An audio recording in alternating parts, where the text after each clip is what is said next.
All right. So let's get into some news because there's some big stuff and there's some big stuff. All right. The first thing I'm going to touch on is the Kawhi Leonard trade getting paused. The reason I want to talk about that first is I actually wrote about the trade. And if you want to check it out on the Above the Break Substack. Um, so I really like the trade for Toronto. I also really liked it for the Clippers. It felt like the Clippers are doing I felt like the Clippers have been doing a good job of pivoting to the future, even though they don't have a ton of their own picks. And by getting two first round picks, Brandon Ingram, a pick swap, and I think a second round pick along with Grady Dick, they're just adding stuff to keep pushing forward and to potentially be able to use their market, their owners' tremendous wealth to their advantage and basically try to build another championship contender. For the Toronto Raptors, look, I didn't think getting Kawhi made them like a real title threat, but at the same time, the Eastern Conference is weird in that like it is way better than it has been in previous years. But like I don't think any of the top teams are super, super, super scary, right? We'll have to see how Tyrese Halliburton looks and how Zubac fits into their system, how much he's still got left, how much Pascal Siakam still got left. Maybe the Pacers could be quite good. The Heat, they got Giannis obviously and Bam, but like their roster is like just weird and doesn't feel complete and doesn't feel very well balanced. The Knicks just won a title, but like their core is all old enough that like if they all took a step back next season, that wouldn't surprise me. And so I think like Detroit has Detroit gotten better? I mean, they played way over their head last season, so I think like repeating 60 wins or whatever it was they got, like that was probably not in the equation. The Celtics traded Jalen Brown and got Paul George. Like I don't think that makes them much worse, but certainly they don't feel like they got better. The Sixers flipped Paul George for Jalen Brown, and just like the Sixers are the Sixers, and let's be real. Let's be real here. It's like Joel Embiid is just like what is he at this point? Is he healthy? When he is healthy, how is he moving? Right? Like there's a lot of good teams. Like there's a lot of teams that you feel like can win 50 games in the Eastern Conference, but no one feels overwhelming. And so Toronto adding Kawhi with Scotty Barnes and Colin Broyles like really looked like a team that could have a pretty interesting defense and could get in that same tier of team because Kawhi was the fifth best player in the league last season, and like you had a top five player, or probably not going to repeat that, but like a top 10-ish, top 15-ish player to that roster, that's a really good team. So I liked it from there. Now the trade is paused, and the main reason it's paused is that I guess Toronto balked at what they started hearing from the league office about the investigation, which into Kawhi Leonard and the Clippers circumventing the salary cap through the now defunct fraudster company Aspiration. So my understanding is that the guy who runs the Raptors is from the league office. Like he worked there, and so he knows those people. And so it is surprising to me that they went ahead and did this deal, presumably knowing that like the scary stuff was still out there. So I have a few ideas as to why the trade is paused. I think the Clippers and the Raptors agreed to it, thinking that the the investigation would be finalized and like stuff would be dealt with. And it seems, based off of Adam Silver's comments, that the law firm that they hired, I forget the name, but it's three names or whatever. The law firm they hired has collected all the information that they believe they need to collect and will give their opinion to the league, and that will happen before the season starts, hopefully. Like, the way the NBA has been wording this and dragging their feet on this is just, look, I know it's frustrating for fans. I know it seems weird, but this is what attorneys do. It's called billable hours. But also, these guys, this is not like, this is a big boy law firm, right? And they're going to do their due diligence. They're going to, this is what they do: dot I's, cross T's. And so the whole, like, why weren't they given a deadline? That's not how investigations work, and that's not how you want any investigation to work. You want these people to be as methodical, thorough, and precise as they can be. That's why you hire them. That's why you pay them a stupid amount of money to investigate this. It's frustrating, I'm sure, for Raptors fans and probably to some degree Clippers fans, and we'll just have to wait and see. Apparently, there was something about the Raptors would have to sign like a liability clause as it pertains to Kawhi Leonard. So I guess that could potentially be like, if his contract were to be voided by the NBA, they would be on the hook for that if the trade went through, and like something like that. So look, I'll say this: Kawhi's contract getting voided would be like, there would have to be a piss ton of evidence that Kawhi Leonard was like personally driving the bus on this salary cap circumvention. It's like, because the players union is going to fight a voided contract about as hard as they possibly can. So they're not just gonna, they would have to have a really good reason to void it. More likely a suspension would probably occur, and maybe that's all it is that Toronto's understanding of what the suspension was going to look like, based upon their intel from the league office, either changed, or they like kind of started thinking about like, hey, we give up 2 first round picks for a 35-year-old, and he might miss 25 games, and he always kind of misses 25 games anyways. Like, this first year matters the most. So yeah, it's, we'll see what happens. We'll see, and we'll see if the trade gets amended. Now, realistically, if the trade gets amended, it's almost certainly only going to see the Clippers lose stuff. Uh, and if he misses 10 games, it's a 10-game suspension. Maybe they lose, that second-round pick. If it's 15, 20 games, maybe they lose that pick swap. If it's 25, 30, maybe they like lose one of those first-round picks, because I just think at that point the Raptors are like, yo, he's missing like a third plus of the season. He's 35. Like, yeah, we plan to extend him, but this first season is the year we get the most value out of him as a player, likely. So just, hey, like, don't hold your breath on this shit. This is like, attorneys don't give a fuck about the shit you give a fuck about, and have this idea of, well, this needs to be resolved. It's a bad look for the NBA. It's a bad look for the NBA. These guys do this stuff. They go through all the stuff, all the details, and they rush it, and it's not good. And then Pablo Torre has some information they don't, right? So like, that is why that is a worse look than, oh man, like, it really took a long time for them to get to a conclusion here. The reality is it's a bad look for the Raptors and the Clippers. The Clippers and the Raptors are making the NBA look bad. They just shouldn't have fucking done this trade. I know they wanted to. I know there's business that needs to get done. I know knowing that is helpful for your planning with all sorts of other stuff. But they shouldn't have done it if they didn't know the verdict. And if they didn't know the verdict, one of them was going to get cold feet, the Raptors. Okay. More news. And this stuff is connected to the second apron, which has been its own topic this offseason. But Victor Wembanyama reportedly has signed a rookie scale extension, which, of course, why wouldn't he? But it's purported that he has not signed a rookie scale extension with supermax language.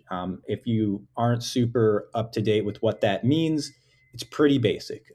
So teams can extend their first round rookies after their third season. So they have it's that final year of their rookie contract, which for all players actually the final 2 years are team options, but they almost always get picked up because the players usually are worth it. Slash, it's a really bad look if you draft someone in the first round and you're like, yeah, 2 years in, they're done. So they're allowed to sign these extensions, and the super and what they added, I believe it stems from Derrick Rose winning MVP so quickly, is that basically the players union slash teams wanted to be able to pay young players who had performed to a certain level more commensurate with what they were providing from a value standpoint. So you're basically the max contract is different based upon your service time. So if you're like under 7 years, you can get 25% of the salary cap. So basically, whatever the first year that contract is, you can get a number that is 25% of the salary cap. And then the maximum allowable raises from that number, that salary figure is 8%. And so depending on the cap growth, that could mean, your salary percentage basically is outpacing, is like growing from 25%, or it could be declining. And that all is dependent on the cap growth, which is maxed out at 10%. Now, if you have 7 to 10 years or 7 to 9 years, I think, you can get 30% of the salary cap as for your max contract. And then if you get 10 years plus, you can get 35%. Now, I know what you're probably thinking. Actually, maybe you're not thinking this. That doesn't seem to make a lot of sense, seeing as once a player's been in the league for 10 years, chances are they're on the wrong side of 30 or about to be. So why the fuck would you give them 35% of the cap for their decline phase? I agree. I don't like this structure. I think it's stupid, but they have it. And I'll talk about more why I think it's bad, but whatever. So the provision that exists for the supermax language is basically if a player hits certain thresholds, they can quote unquote jump a service time bracket. I think would be the best way to think about it. So like if Victor Wembanyama had one MVP, he would have been eligible for a 30% max with like no super max language, right? Now the super max language works, and it's why you'll see a lot of players, it's why Tyrese Halliburton played injured that one season, just was playing 20 minutes to get there, is if you sign a rookie scale extension with super max language in that fourth year, that final year of that rookie deal, if you make all NBA, you get bumped up to the supermax. Now, teams can negotiate around that, right? It doesn't have to be like, oh, you made third team, he gets 30% of the cap. A good example of this would be the one that actually was triggered. So like Evan Mobley's rookie scale extension at supermax language, but for him to have gotten to get the 30% max, he would have had to make first team All NBA or win Defensive Player of the Year. He did win Defensive Player of the Year, so he got the 30%. Good for him.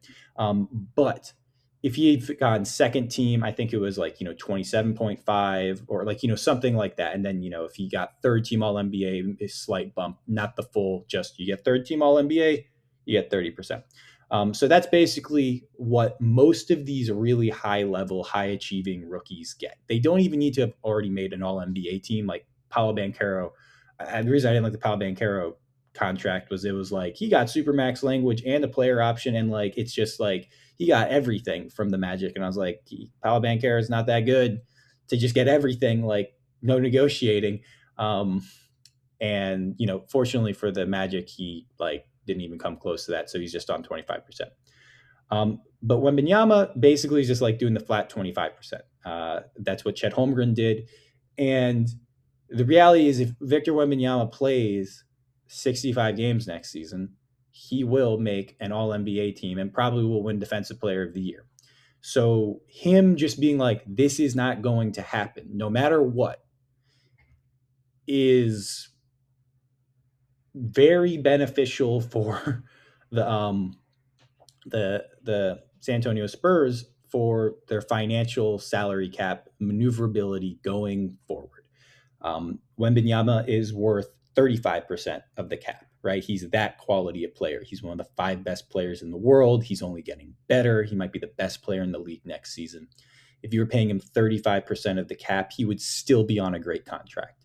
The fact that he is only going to be at 25%, which through likely his prime regular seasons, right?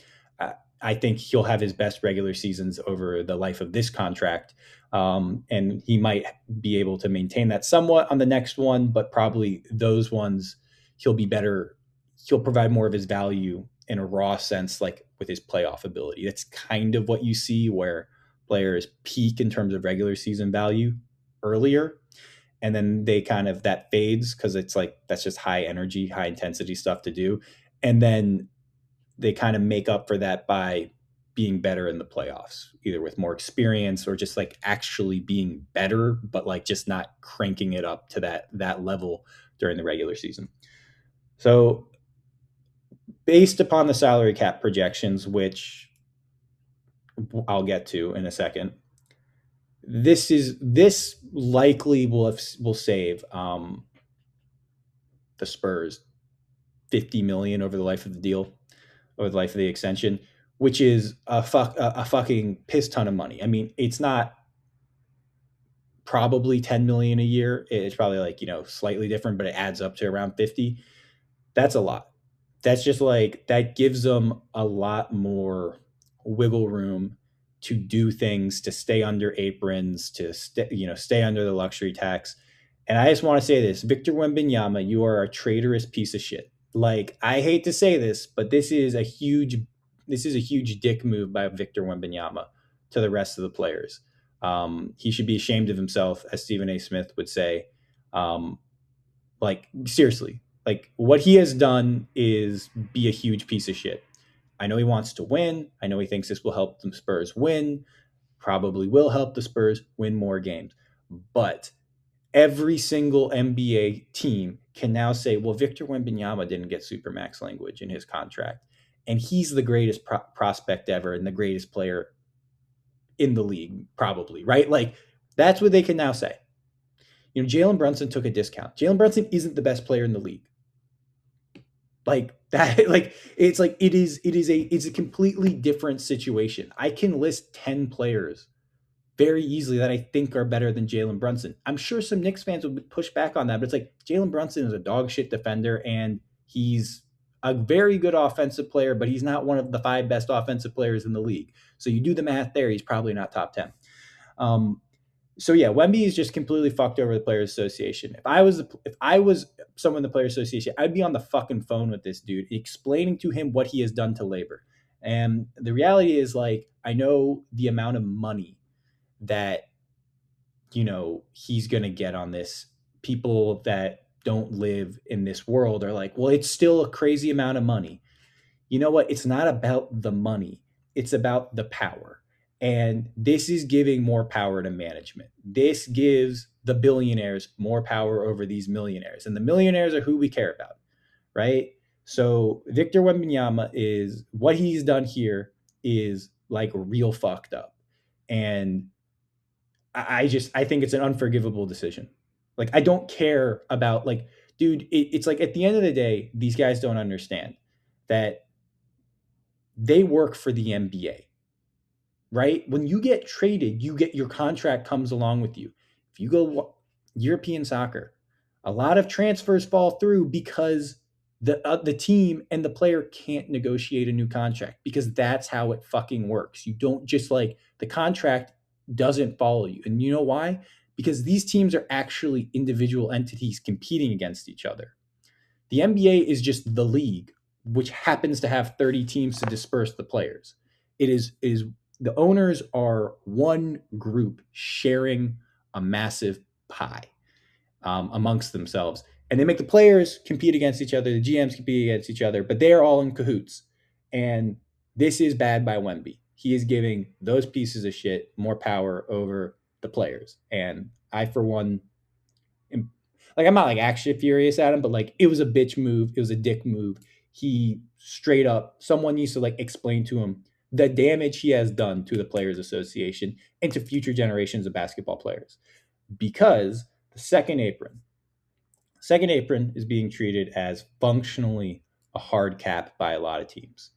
Dan Gilbert, the GOAT, does not give a fuck. Like I say this all the time, Dan Gilbert is the best owner in the NBA. Steve Ballmer, great owner.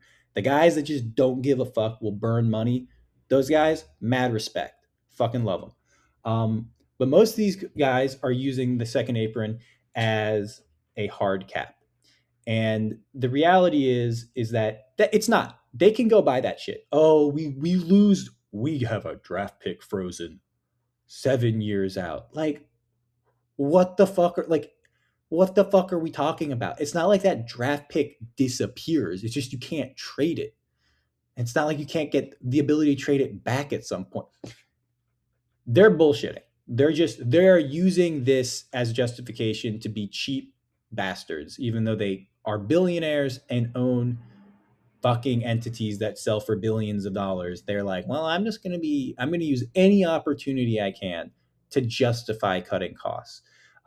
It's like it sucks because what we're gonna see now, and this is what they want, sort of. It's like they want something to happen, but they don't really understand what that really is going to look like because I don't know. These guys are just, it's crazy how stupid rich people are at the things that aren't what got them rich. It's almost like hyper specificity doesn't translate to everything. So it's like, it's like Jaylen Brown functionally getting traded because he's too expensive. Like I thought he was way overpaid. I would have traded him because I fucking hate him. Like straight up, I find him to be such an annoying person to listen to. But like I also, if I was making basketball decisions for next season, I'd be like, I probably would rather have him than Paul George, who's also making a piss ton of money. And at the end of the day, the second apron is just basically being used as a boogeyman to not pay players. And what's going to happen, because this is what happened whenever they throw these things in there, it works for a period of time. But the reality is one team is going to do the thing called not give a fuck and spend a fuck ton of money and have a better team and win shit. And people are going to go, well, it doesn't seem to be that bad to spend all this money if you can win. It's like, yeah, doesn't seem to be that bad to blow your load with all your picks on a star player if you win. It's just what happens. It will, like, someone inevitably will win a title in the second apron and people will start being like, well, I guess it's not so bad. It doesn't prevent you from winning a title. And we're in that stage right now. And hopefully, like, whoever is going to, if the Cavaliers are in the second apron, I hope they win the championship. I want a team in the second apron to win a championship as soon as humanly possible so we don't have to hear about, oh, the second apron is so punitive. Grow the fuck up. It's not punitive. You know what's punitive? An eye for an eye. This is just like, hey, this imaginary money, you're getting, like, it's going to cost you more imaginary money. None of the money these people are spending on these teams is real. Like, it's just like numbers moving on a spreadsheet. Okay. Two last things. LeBron James still has yet to sign. Perhaps he has while I've been recording this. I don't care where he goes. I don't know why people are so. I don't know why people are so like enamored by it. I keep getting like Twitter updates with just like fake LeBron signings. I'm just like, he's 41. He's still really good, but like wherever he's going, he's just, like, just let the dude do whatever the fuck he wants. I'm tired of it. I've been on we've been on LeBron watch for the last 20 fucking years. Like, and the fact that it's like people are probably like, oh, well, he's just taking his time to get all this attention, or like, I don't know, he's just trying to figure out what he wants to do for like his final few seasons of being a professional basketball player, which he's earned. Like, he's earned anything he wants to do. He has earned. If he wants to walk away, cool. If he wants to play for the minimum, cool. If he wants the max, great. He's good enough to get the max for fuck's sake. So like, yeah. It'd be cool if he ended up in Cleveland because then they might win the championship and they might be in the second apron. It would be fucking dope. That's my dream. Or I don't know if they're in they were, I think, last season. I don't know if they still are, but they gave Donovan Mitchell a piss ton of money, so we'll see. All right. Uh, Final bit thing I want to talk about are just the top four picks and their summer league stats. I don't really watch summer league, so I'm not like basing this off of like any like watching like scouting stuff. Um, I call summer league confirmation bias. It's like if you thought a player was going to be good, you are like, look, he did this thing, he's good, or his stats are good. If you thought a player is bad, you'd be like, just summer league. Like people just summer league means whatever the fuck you want it to mean. So that's why I generally stay away from it because you know it's not really ever nuanced or honest analysis. But in terms of the stats for the top four guys, Debansa, Peterson, Boozer, and Wilson, um, they've all put up points, right? Debansa, 2 games, 25 points. Caleb Wilson, 24.3 points in 3 games. Darren Peterson, 23.5. I don't think that counts Salt Lake City. And then Boozer, 18.7 in 3 games. In terms of field goal efficiency, Wilson was by far the best. Now, I'm going to say this. That's largely because he averaged 4 makes on 8.3 3-point attempts. He's not going to shoot 48%. Like I know he said he's taking like the number of 3-pointers he said he's taking a day seems impossible. Like from a time/physical standpoint. But he's working on his 3-point shot. But here's the thing: he's not going to shoot 48% on 8.3 attempts in 28.7 minutes, right? So like he's not going to be better than Steph Curry at shooting threes this upcoming season. Now, Debanza has been able to get to the free throw line really well.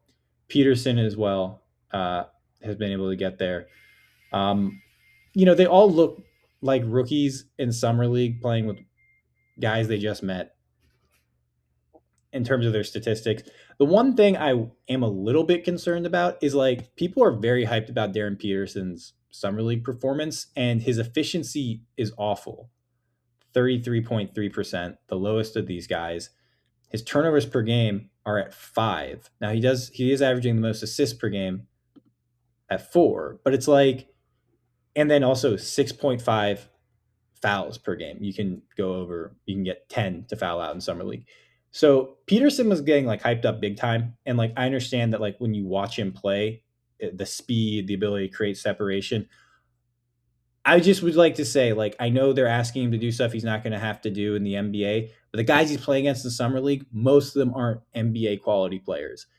I would pump the brakes on Peterson being like I think Peterson will put up decent looking numbers as a rookie because he has the ability to create shots, but I would pump the brakes on him actually helping the Jazz. And so like anyone that's excited about the Jazz winning like 50 plus games, I would be like, I just pump the brakes because I think Peterson's going to kind of hold them back this upcoming season, which is fine. Like rookie guards almost always don't help you win. And that's not an indictment on the pick, the talent, the player. It's just, I'd be a little concerned about that super inefficient scoring, not a great 3-point shot, a piss ton of turnovers, and a fuckload of fouls from a guy.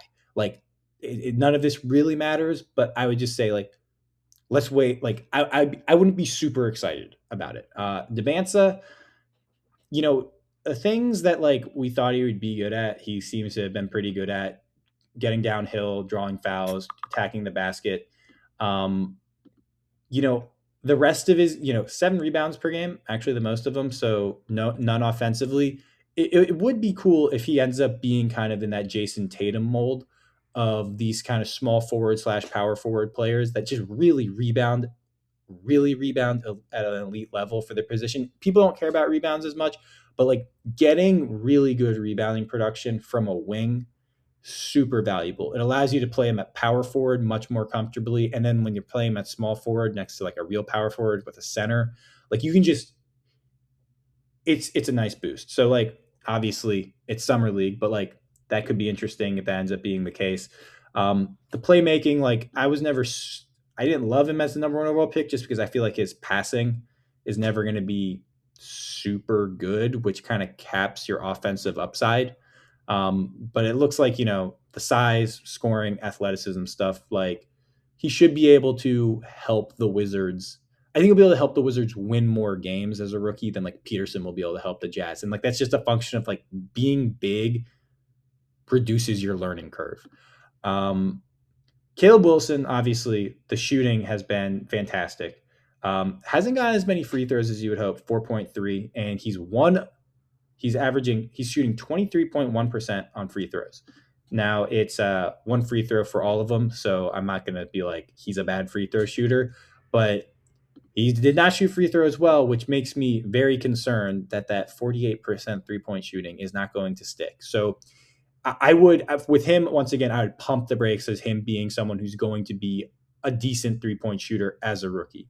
These guys can grow, develop. I'm not going to say anything about his long-term three-point shooting ability, but I would not expect him to shoot over 35% from three this season in the NBA.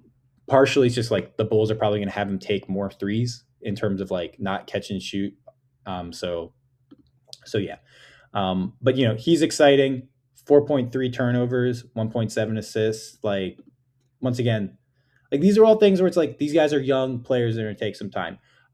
Boozer, his game looks the most well-rounded currently, which kind of is to be expected. 7 rebounds per game, 3.3 assists, 3 turnovers, 2.3 steals, 33% from 3-point range, 83% on free throws, and 43.9% overall from the field. I think there's a good chance Boozer kind of statistically is going to be the pretty obvious rookie of the year choice. I think he was he was statistically the best player last season in college.